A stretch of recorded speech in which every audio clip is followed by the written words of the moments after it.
perdiendo 2-0 con 10 minutos por jugar. Parece que un equipo está a minutos de la victoria total. Para el otro equipo, se acabó. Al menos eso es lo que los analistas y comentaristas te harían creer. La decepción, la frustración, la fatalidad y el pesimismo por todas las transmisiones. Pero de alguna manera no se ha acabado. Las cosas cambian y en cuestión de minutos todo el panorama se pone de cabeza. Ahora, no importa si es un partido internacional de fútbol o de política y diplomacia internacionales.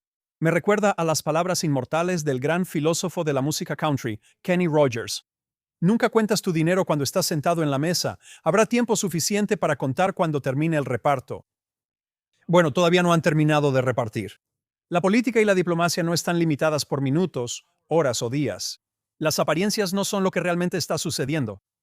Muchos estaban seguros de que Trump cedió ante los iraníes el mes pasado. En medio de violaciones y ataques a los aliados árabes en el Golfo, continuaron las conversaciones sobre el memorando de entendimiento. El enfoque de los eventos de esta semana parece haberse desplazado a la reunión de la OTAN en Turquía y al respaldo de Trump a Erdogan. Pero luego, aquí vienen los iraníes, recién salidos de la coronación de su nuevo Shah Dum, creyéndose las tonterías que difundieron toda la semana sobre su victoria inminente, que atacaron barcos en el estrecho de Hormuz y desafiaron la ira de Estados Unidos. ¿O acaso no fue así? Como de costumbre, los medios están histéricos y deprimentes. Mientras ellos se enfocan en los acontecimientos, la realidad es un poco más compleja. Y vamos a echarle un vistazo a eso y al panorama general una vez más esta semana. Como dije, los iraníes proclamaban la victoria esta semana mientras enterraban a Jomeini en su tumba. La realidad para ellos es mucho más grave. Mientras Jomeini era sepultado, la revolución islámica iraní también estaba siendo enterrada junto a él. Ya no tienen a sus líderes. El único líder que decían tener nunca apareció. Probablemente estaba crudo de celebrar el mes del orgullo gay. Pero lo que sí tuvimos fue la segunda venida de Ahmed Ahmadinejad. Se decía que lo habían matado, pero ahí estaba en el funeral, tal vez enviado desde el infierno para escoltar a Jomeini. De cualquier manera, el régimen no cuenta con el apoyo de su propia gente. Su poder económico se ha ido, su debilidad militar ha quedado expuesta, y hasta los actores globales, y lo ingenuos que fueron al permitirles ese camino encubierto para construir armas nucleares, eso también ya ha desaparecido. Estos eran componentes vitales de un régimen revolucionario, y no les queda ni uno solo de ellos. Mira el Irán que queda en pie hoy en día. Han perdido las propias fuentes de su poder. Durante años, toda su influencia nacional se basó en la capacidad de amenazar el suministro energético global. Esa influencia está siendo eliminada. El mundo ya está construyendo rutas alternativas para evitar el estrecho de Hormuz. Y en 3 años, el valor estratégico de ese cuello de botella será destruido. Su otro enfoque era su programa nuclear. Destinaron enormes recursos nacionales a eso durante más de 30 años. Ahora todo lo que les queda es algo de uranio enriquecido que está enterrado profundamente bajo tierra. La gran mayoría de la infraestructura ha sido totalmente desmantelada y sus principales científicos han sido eliminados. Intentar resucitar ese proyecto ahora, mientras la comunidad global observa y con Irán completamente vulnerable a ataques aéreos, es prácticamente imposible. Sus fuerzas proxy, Hamas y Hezbollah, están completamente acorraladas y contenidas. Estos grupos terroristas han perdido más del 80% de su fuerza operativa y están limitados por acuerdos internacionales que exigen su desarme. La economía iraní está en ruinas absolutas. La inflación supera el 300%. Las estimaciones estadounidenses sitúan los daños de la guerra en alrededor de $800.000 millones. El desempleo allá está por las nubes y la infraestructura está destruida, así que puede que no haya oportunidades de empleo disponibles. Es increíble cómo tenemos que repetir continuamente todo esto que es obvio. Irán es un régimen que ya pasó su punto máximo y está en caída libre por una pendiente muy empinada. Ellos creen que pueden salvar la situación haciendo que Estados Unidos regrese al campo de batalla, pensando que tal vez así obtendrán un mejor trato. Sin embargo, hay preocupaciones legítimas. Algunos analistas serios están cuestionando cuál es la política de Estados Unidos. La semana pasada, hablé sobre la ilusión de la verdad. Lo que estamos presenciando ahora mismo entre Estados Unidos e Irán parece para algunos ser la ilusión de un conflicto. Irán se está desmoronando desde adentro, como acabo de explicar, pero los titulares de las noticias en este momento dan la impresión de que hay un feroz intercambio de golpes entre Washington y Teherán. El doctor Doron Matza, un experto israelí a quien ya he entrevistado y citado antes, dice que no deberíamos dejarnos engañar por esto.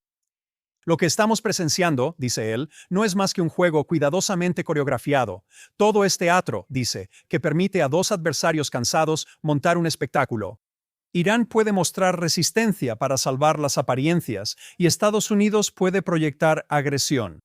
Pero detrás de escena, el diálogo continúa. Ambas partes están controlando desesperadamente la tensión apenas lo suficiente para evitar lo único que en verdad ninguna quiere, una guerra total y absoluta. El doctor Matza advierte que este patrón de contención es exactamente la misma estrategia fallida que Israel usó durante años con sus adversarios inmediatos. El concepto de gestión del conflicto en lugar de ganar el conflicto. Y todos sabemos exactamente cómo terminó eso para Israel. Si los estadounidenses siguen el mismo plan desastroso, les va a estallar en la cara. Le preocupa que este juego performativo empodere a los enemigos de Estados Unidos y de Occidente. Irán ya está exigiendo que Estados Unidos cumpla con acuerdos previos, presionando específicamente para que Israel se retire del sur del Líbano. Y esto anima a otros a seguir el mismo camino. Como vemos al presidente francés coqueteando con el mismo bloque asesino, incluso reuniéndose con el líder militante sirio al-Jawlani. Al mismo tiempo, Hamas en Gaza está llevando a cabo una maniobra política sobre quién controla la franja. Ellos están tratando de explotar lo que perciben como el eslabón más débil de la cadena, Estados Unidos. Hamas espera que Estados Unidos dé marcha atrás y obligue a Israel a retirarse de sus recién establecidas franjas de seguridad.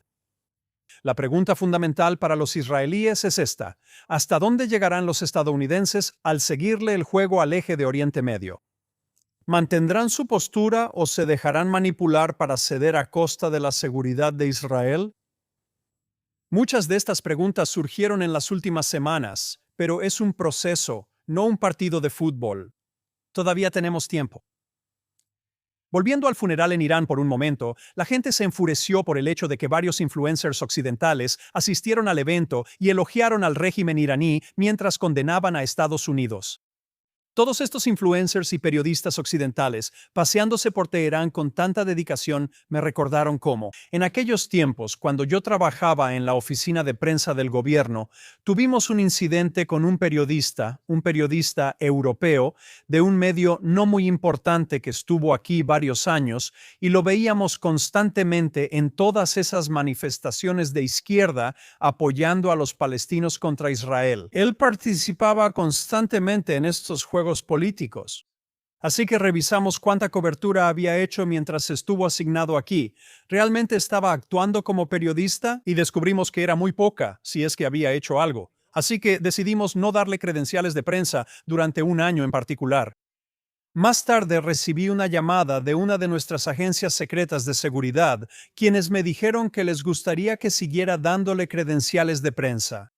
Lo que descubrí en ese momento fue que, aparentemente, este periodista que era tan de izquierda, en realidad era un informante para la seguridad israelí en ese entonces.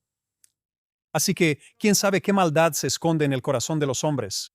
Y en otras noticias, según fuentes iraníes, el subcomandante en jefe de la Guardia Revolucionaria Islámica, el coronel Sadr Soltani, supuestamente murió en un accidente automovilístico mientras regresaba del funeral de Ali Khamenei.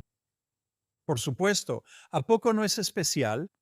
En 2024, el expresidente iraní Mahmoud Ahmed ibn Ahmadinejad, sí, el mismo tipo que acaba de reaparecer de la nada, afirmó que el jefe de la unidad secreta iraní encargada de contrarrestar al Mossad de Israel resultó ser él mismo un agente israelí, exponiendo lo que describió como una gran brecha dentro del aparato de inteligencia de Irán.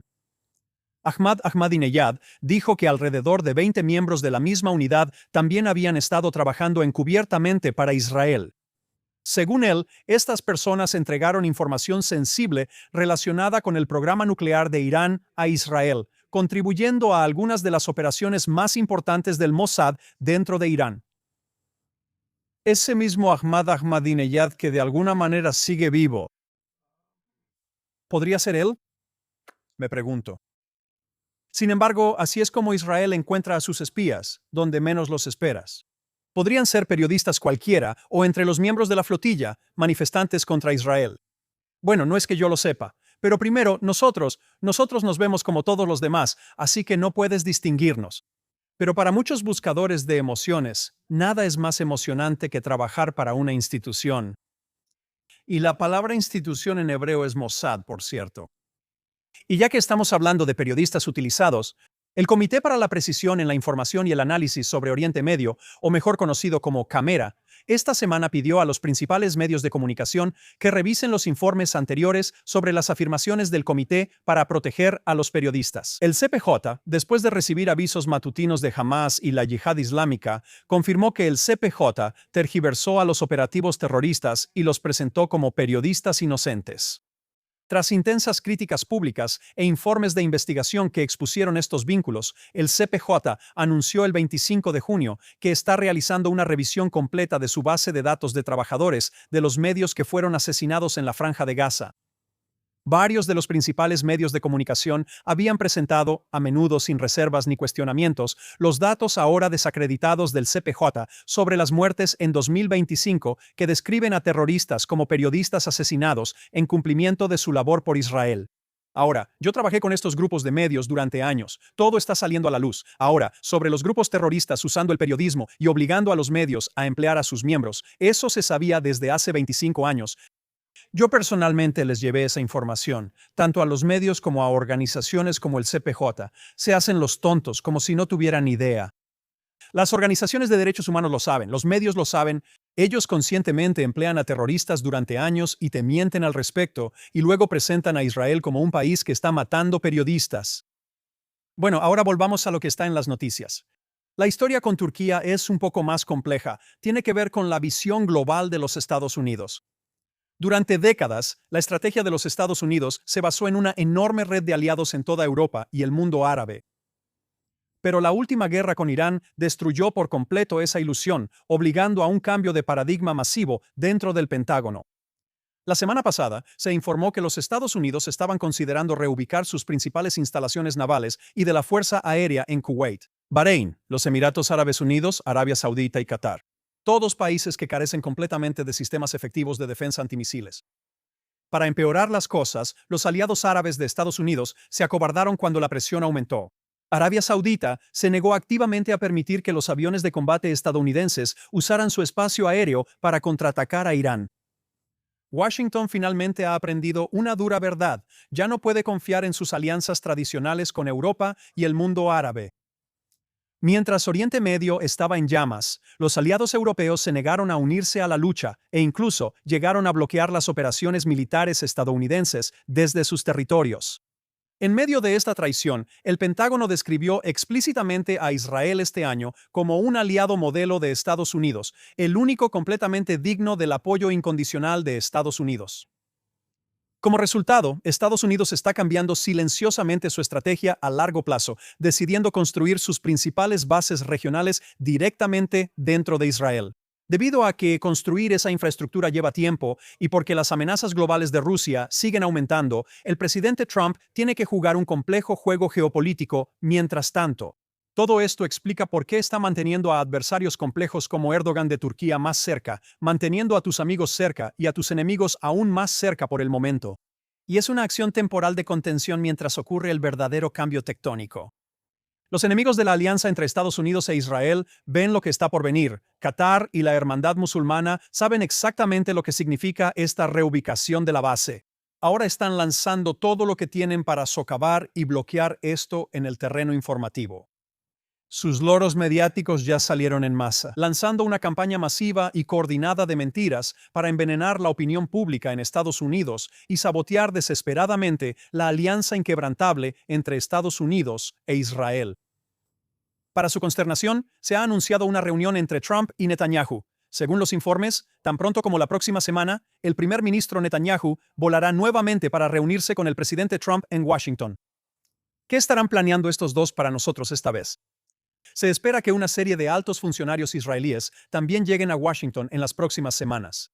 Casi cada vez que Netanyahu y Trump se reunieron en el pasado, estas reuniones aparentemente precedieron movimientos significativos. Así que ninguno de nosotros sabe con certeza qué está en la agenda, pero el momento no puede ser ignorado. El cumpleaños de Trump, las celebraciones del 250 aniversario ya quedaron atrás y nos estamos acercando al final de la Copa del Mundo. El doctor Anan Wahabi de la Universidad de Haifa en Israel habló sobre la estrategia de Israel en la región en una entrevista conmigo en mi programa de radio Galilei Israel esta semana. El doctor Wahabi explica que Israel está estableciendo una zona de amortiguamiento a lo largo de sus fronteras, especialmente donde colindan con espacios salvajes, sin gobierno y estados fallidos. Pero las zonas de amortiguamiento deben ser demográficas, políticas y estratégicas, no solo líneas trazadas en un mapa físico.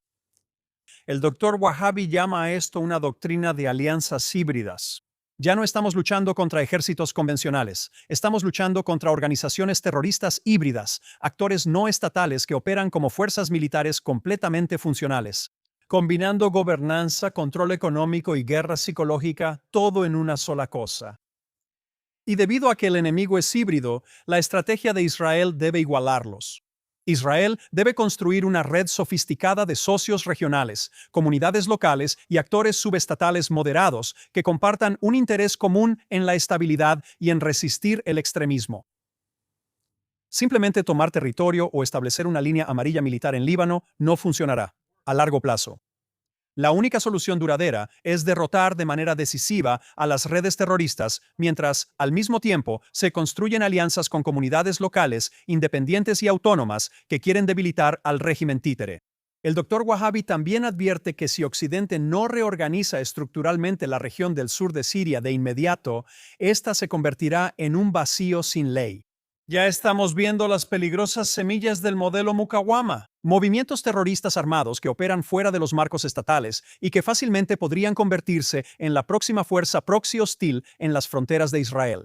Su conclusión final es un llamado de atención para la seguridad nacional. Aunque Estados Unidos actualmente juega un papel central en la formación de las reglas regionales, la historia demuestra que la participación de las superpotencias cambia con el tiempo. Israel debe prepararse hoy para un futuro en el que quizá tenga que mantenerse por sí solo. Construir estas alianzas regionales entre personas es un pilar fundamental para la supervivencia en las próximas décadas. Porque al final del día, las zonas de amortiguamiento no son solo tierra, son personas, comunidades e intereses compartidos. Pasando a otro campo de batalla y abordando el frente informativo que Israel está librando, el comentarista israelí Micha Danzig, a quien ya he entrevistado antes en el podcast, escribió un artículo interesante para The Jewish Journal la semana pasada en el que explora cómo la definición histórica de indígena está siendo pervertida por la izquierda hoy en día. Si el pueblo judío, escribe él, cuya lengua, civilización, calendario, literatura y tradiciones legales surgieron todas en la tierra de Israel, cuya presencia continua ahí abarca más de 3000 años y cuyas oraciones han estado dirigidas a Jerusalén durante casi 2 milenios. Si nosotros no somos los indígenas de la tierra, entonces el término indígena pierde cualquier significado coherente. En una sorprendente inversión histórica, el cambio forzado de nombre de Israel y Judea a Palestina ahora se trata como evidencia de ser indígenas, mientras que el pueblo cuya tierra natal fue renombrada es presentado como extranjero. Él señala que las sociedades europeas durante mucho tiempo trataron a los judíos como no europeos, no blancos y extranjeros, a menudo de manera violenta, solo para que en el discurso moderno de repente se vuelva a presentar a los judíos como colonizadores europeos blancos. Esta inversión, argumenta él, es políticamente conveniente, pero históricamente incoherente. Danzig enfatiza que ser indígena se trata del origen, no de dónde vivió un pueblo. Más recientemente, una población puede residir en un lugar durante siglos sin haberse formado ahí como un pueblo distinto. El exilio no borra la condición de ser indígena, así como las naciones nativoamericanas no perdieron su estatus después de su expulsión forzada. Sin embargo, en el discurso actual, Danzig sostiene que ser indígena se define cada vez más no por el origen o la continuidad, sino por el despojo. Y este criterio se aplica de manera inconsistente únicamente a los judíos. Si el pueblo judío no es indígena de la tierra de Israel, entonces ser indígena ha dejado de ser un concepto histórico. Se ha convertido en un arma política, reescrita para un solo pueblo y únicamente para ese pueblo. Este intento de negar nuestra conexión con la tierra de Israel no es nada nuevo. En el pasado, hubo expertos y detractores que afirmaban que el rey David, por ejemplo, no era más que un mito. Una historia de cuento de hadas ficticia, un héroe popular inventado siglos después. Pero vaya que se llevaron una sorpresa. La historia tiene una forma curiosa de mostrar la verdad justo donde la puedes encontrar, precisamente este mismo mes. En julio de 1993, un asombroso descubrimiento arqueológico sacudió al mundo en un sitio antiguo en el norte de Israel llamado Tel Dan. Los arqueólogos sacaron un pedazo roto de roca basáltica negra de una pared antigua. Era un monumento de victoria escrito hace casi 3000 años. Fue escrito por un enemigo, el rey arameo, presumiendo una victoria en batalla. Cuando los expertos tradujeron la antigua escritura, encontraron inscrita en piedra la frase Bet David, la casa de David. Ese rey enemigo no estaba leyendo ni citando la Biblia. Él estaba registrando una campaña militar real contra una dinastía real histórica, descendientes del rey David. Este hallazgo no solo confirmó los nombres de los antiguos reyes judíos contra los que luchó, sino que demostró al mundo entero que el rey David realmente existió. Hoy en día siempre escuchamos a personas reescribiendo la historia.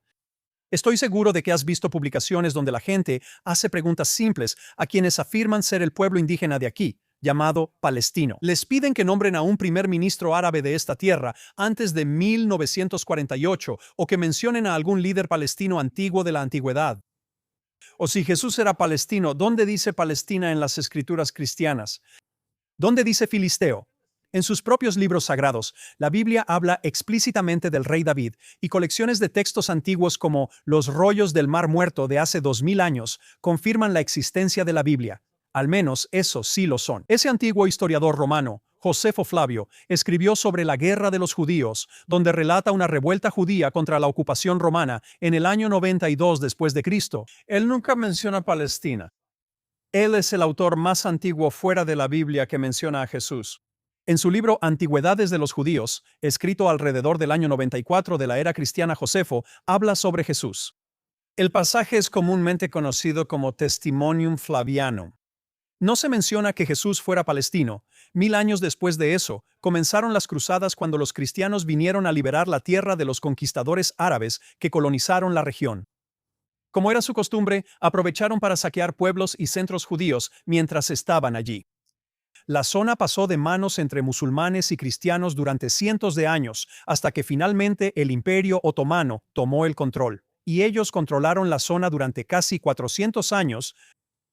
Mi punto aquí es que durante ese tiempo, ninguna de las naciones europeas cruzadas, así como tampoco las naciones musulmanas, en ningún momento hablaron de una entidad palestina ni pensaron que la población nativa de Palestina fueran árabes. Nunca intentaron crear un Estado árabe palestino porque nunca existió. Los egipcios, los jordanos, los sirios, los turcos, España, Francia, Gran Bretaña, Italia, ninguna de esas naciones que hoy están tan indignadas por un Estado palestino lo consideró antes. Pueden inventar afirmaciones e impresiones de la realidad, pero la evidencia física, el suelo de la tierra de Israel, sigue mostrando la verdad. Todos deberíamos recordar esto. Los colonizadores islámicos y los revisionistas de hoy pueden intentar reescribir el pasado, pero no pueden derrotar la verdad escrita en piedra que está esparcida por toda la tierra de Israel. Soy Daniel Seaman. Acompáñenme de nuevo la próxima semana en Straight Up desde JNS Studios aquí en Jerusalén, la capital eterna del pueblo judío en Israel.